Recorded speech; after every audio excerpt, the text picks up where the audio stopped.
Dahulu kala, di suatu desa kecil dekat lembah yang asri, tersebutlah dua bersahabat bernama Embro dan Pipo. Mereka adalah tipe pemuda yang berambisi untuk menjadi orang terkaya di desanya.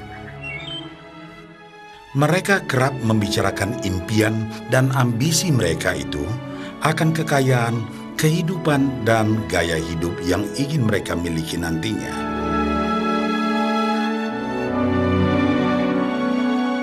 Mereka tidak takut untuk bekerja keras, hanya saja mereka masih belum mendapatkan kesempatan untuk dapat mewujudkan cita-cita mereka. Tanpa putus asa, mereka terus mencari dan mencoba gagasan-gagasan baru untuk mendapatkan kesempatan tersebut.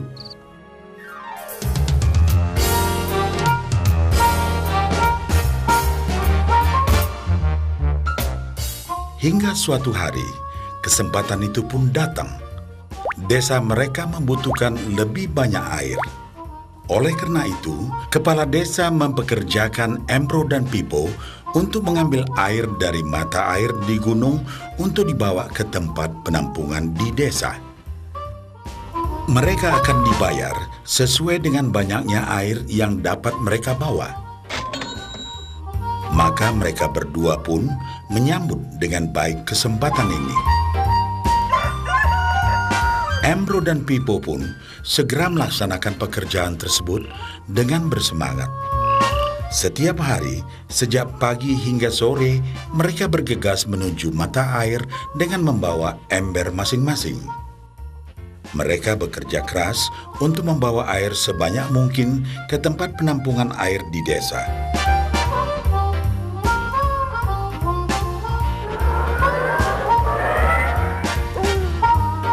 Menjelang sore hari, mereka pun pulang dengan membawa upah dari hasil jerih payah mereka hari itu. Embro merasa puas sekali dengan pekerjaannya itu dan besarnya upah yang ia dapatkan. Dia yakin bahwa dengan pekerjaannya ini, ia bisa segera mewujudkan cita-citanya. Bahkan untuk menambah penghasilannya, Embro membuat ember yang lebih besar agar dapat lebih banyak membawa air. Embro yakin dengan penghasilannya sebesar itu, tak lama lagi ia bisa segera membeli sapi dan memiliki gubuk baru yang ia idam-idamkan.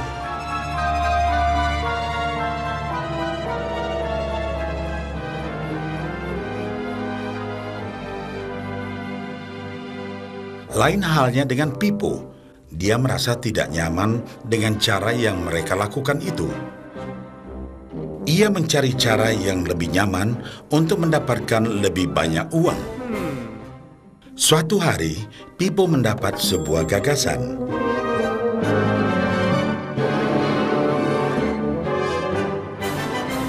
Ia berniat membangun sebuah saluran pipa yang akan mengalirkan air dari mata air langsung ke tempat penampungan air di desa.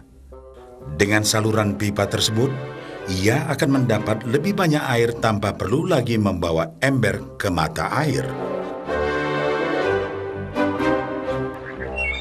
Ia sangat antusias dengan gagasannya ini. Pipo pun mulai menceritakan gagasannya ini kepada Embro dan mengajaknya bekerja sama. Tetapi Embro tidak sependapat. Ia bahkan mentertawakan gagasan Pipo tersebut karena merasa dirinya mampu mendapatkan lebih banyak uang. Embro pun lebih sering lagi mengambil air dengan ember dan bahkan menggunakan ember yang lebih besar agar dapat membawa lebih banyak air ke desanya. Dengan cara ini, Embro yakin penghasilannya akan meningkat.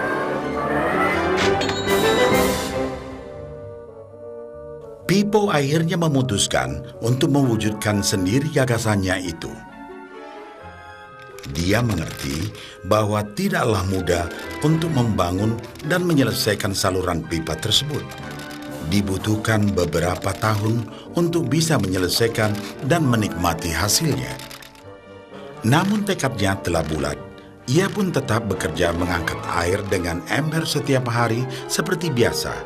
Tetapi di akhir minggu dan setiap ada waktu luang, Pipo bekerja keras menggali tanah yang banyak berbatu untuk membangun saluran pipanya.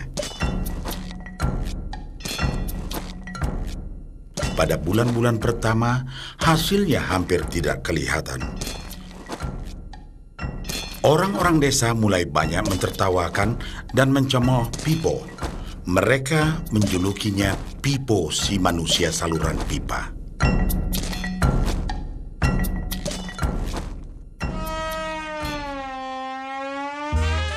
Sementara itu, penghasilan Embro telah meningkat 2 kali lipat.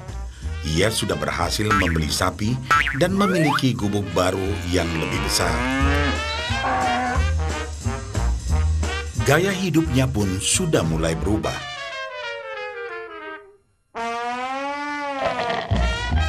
Ia sering menghabiskan waktu sepulang kerja di bar, menikmati hasil jerih payahnya mengangkat ember. Namun, tanpa disadari, badan Embro kini mulai jadi bungkuk karena begitu beratnya ia harus mengangkat ember besar setiap hari. Raut mukanya pun terlihat kelelahan.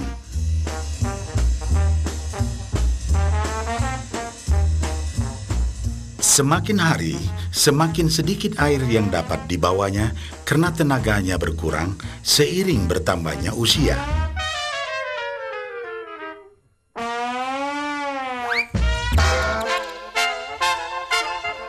Bulan berganti bulan, tahun berganti tahun.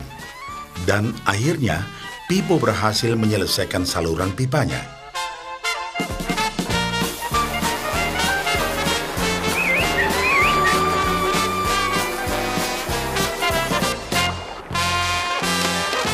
Kini, tanpa perlu bersusah payah mengangkat ember, Pipo akan mendapat lebih banyak uang berkat air yang terus mengalir memenuhi tong-tong air di tempat penampungan. Air terus mengalir tanpa henti, bahkan saat ia tidur, makan, ataupun saat pergi berlibur. Pipo pun puas dan bangga. Berkat tekad dan kerja keras, kini penghasilannya pun mengalir tiada henti, seiring aliran air di saluran pipanya.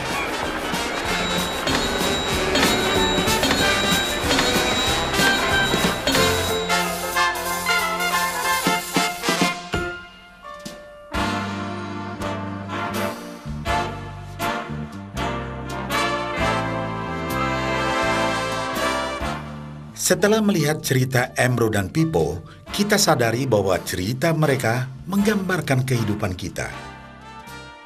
Pekerjaan yang dilakukan mereka melambangkan apa yang dilakukan kebanyakan orang dalam mendapatkan penghasilan. Embro mendapatkan penghasilannya dengan cara menggunakan ember. Ia harus pulang pergi mengisi embernya dari mata air ke desa untuk ditukarkan dengan uang. Untuk meningkatkan penghasilan, yang dilakukan Embro adalah dengan cara lebih rajin pergi ke mata air dan juga memperbesar ukuran embernya. Dalam kehidupan yang nyata, sangatlah normal kalau kita ingin meningkatkan penghasilan, kita harus bekerja lebih keras. Misalnya, dengan bekerja lembur atau mungkin mendapatkan pekerjaan tambahan.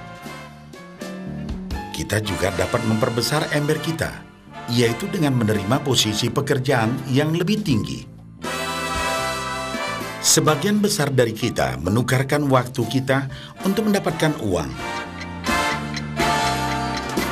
Seperti juga Embro, kita pun memiliki waktu yang terbatas untuk dibarterkan menjadi uang. Dan kita tahu, setiap orang hanya memiliki 24 jam per hari, dan tidaklah mungkin kalau kita membarterkan seluruh waktu kita untuk bekerja. Dan yang lebih sulit lagi, yaitu jika kita tak mampu lagi membarter waktu kita, karena alasan usia, kesehatan, ataupun alasan lainnya sehingga penghasilan kita terhenti sama sekali. Tetapi coba perhatikan apa yang dilakukan Pipo.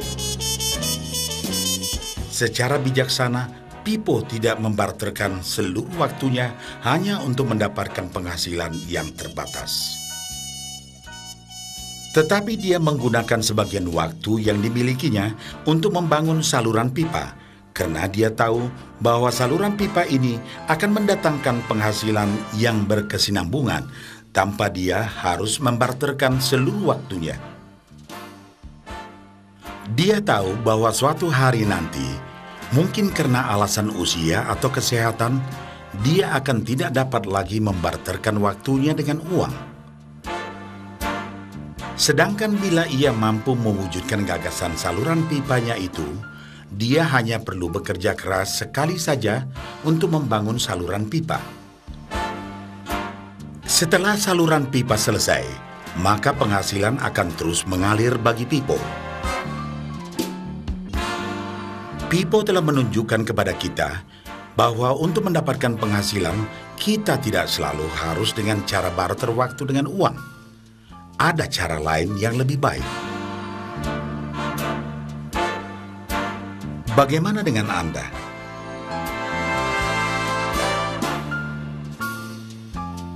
Apakah Anda masih seperti Embro yang membarterkan waktu Anda untuk mendapatkan penghasilan?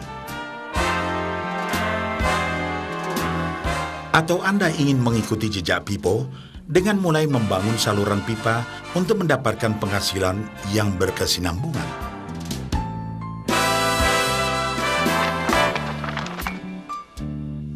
Jika Anda tertarik dengan gagasan saluran pipa, hubungi orang yang meminjamkan VCD ini agar Anda dapat segera mulai membangun saluran pipa penghasilan Anda saat ini juga.